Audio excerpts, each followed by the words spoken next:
अस्सलामुअलैकुम। उम्मीद करती हूँ आप सब लोग ठीक होंगे। आज जो है मैं अपने पुराने स्कूल जा रही हूँ क्योंकि जो 5th क्लास थी ना हमारी, उसमें जिन बच्चों का रिज़ल्ट आया था, पोजीशन आई थी, तो टीचर मेरी मैम आयशा ने उन्हें ख़ास तौर पर स्पेशल कॉल करके बुलाया है और आज जो है प्राइज़ डिस्ट्रीब्यूशन है।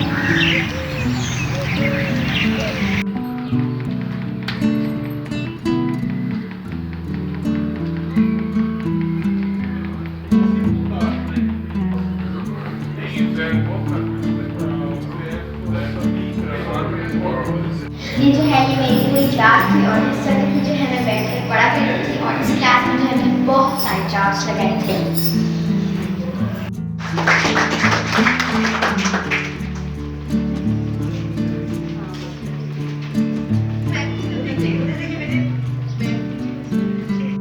आप देख सकते हैं यहाँ पर सोशल मीडिया के जो है चैट्स लगे हुए हैं, फेसबुक, व्हाट्सएप, इंस्टाग्राम, स्नैपचैट और आ जाता है जी यूट्यूब, जिसमें मैं आती हूँ मेरी आवाज़ मनाहिल के नाम से।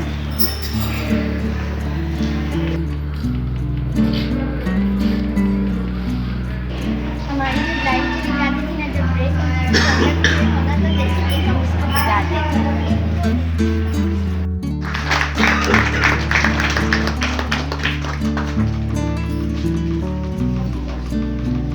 नाहिल